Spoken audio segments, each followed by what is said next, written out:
You ever wonder where money actually comes from?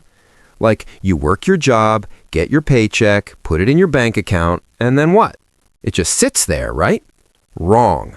Your money is moving through an entire invisible world of banks, hedge funds, insurance companies, and institutions you've never heard of, multiplying itself in ways you probably don't understand. Welcome to the financial system, an interconnected web of organizations that creates, moves, and multiplies money all over the world. And here's the crazy part. Most people have no idea how any of it actually works. By the end of this video, you're going to understand the entire financial machine, what the biggest institutions actually do, and how they all work together to keep the global economy running, or sometimes crashing. Let's jump in. First stop, where money gets created. Central banks are basically the government's arm in the finance world. Every country has one. The US has the Federal Reserve. The UK has the Bank of England. China has the People's Bank of China. And you can think of central banks as playing God with the economy. Here's how they do it. Monetary policy. They control two things, the amount of money in the economy and interest rates. And they use these tools to hit three main goals: price stability, full employment, and overall economic growth. Let me give you an example. Let's say the economy is slowing down, recession fears, people losing jobs. The central bank uses what's called expansionary monetary policy. They cut interest rates and pump cash into the system, either by literally printing it or through something called quantitative easing. Now, borrowing money becomes super cheap. Businesses take out loans to expand, people buy houses with cheap mortgages, more spending, more jobs, more money in people's pockets. Boom! Economy is humming. It's why you hear presidents like Trump pressuring the Fed to cut rates. A booming economy makes them look good. But here's the catch. All that extra money floating around causes prices to skyrocket. Inflation. So when inflation gets out of hand, central banks slam the brakes. They jack up interest rates and suck money out of the economy through quantitative tightening. They sell government bonds, which pulls cash out of circulation and parks it at the central bank. This cools inflation down. So central banks are the puppet masters. They decide which way the economy goes and how much money is out there. That's why everyone freaks out when the Fed raises rates. Now let's talk about where your money actually lives. Commercial banks. JP Morgan, Wells Fargo, Bank of America, Chase. This is where most people interact with the financial system. Your paycheck lands there, you pay bills from there, maybe you have a mortgage through them. But their real job is moving money from savers to borrowers. Think of it like this. On one side, you've got surplus units, people with extra cash sitting around, retirees with pensions, companies with profits. On the other, you've got deficit units, startups that need capital, people buying homes, businesses expanding. Banks sit in the middle. They take all that idle money from savers and lend it out to people who can actually put it to work. This keeps money flowing through the economy instead of just sitting there doing nothing. But here's where it gets wild. Banks don't just lend out the exact deposits they have. When they issue a new loan, they actually create new money. They're lending you money they don't actually have. Traditionally, this was explained with something called a reserve rate. Say it was 10%. If a bank had 10 million in reserves, they could lend out 100 million. Guess what the reserve rate is these days for most major economies? 0%. Now, this doesn't mean they can loan out infinite money. There are capital requirements, liquidity rules, credit checks, all that. But this ability to transform savings into loans and expand the money supply in the process is what makes commercial banks the beating heart of the modern financial system. All right, now we're getting into the big money. Pension funds are the biggest financial institutions on the planet. They control over $60 trillion worldwide. Their job? Make sure people still get paid after they stop working. But they don't just stick that money in a savings account earning 2%. That's pathetic. They aim for 6 to 7% a year by diversifying across everything: stocks, government bonds, corporate bonds, real estate. Not just any real estate. We're talking landmarks. The Ontario Teachers' Pension Fund owns Hudson Yards in New York, massive hotels, entire office buildings.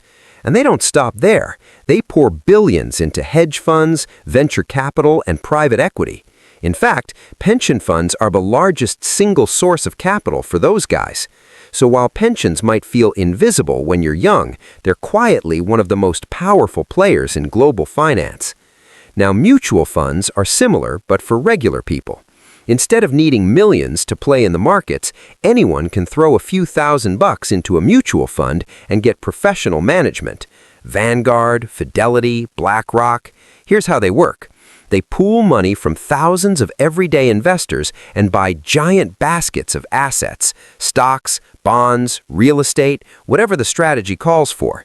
When you invest $5,000 into a $100 million fund, you own 0.005% of everything they own. If the fund goes up 5%, you just made $250 before fees. The big selling point, diversification. Imagine trying to manually buy 500 different stocks with $5,000.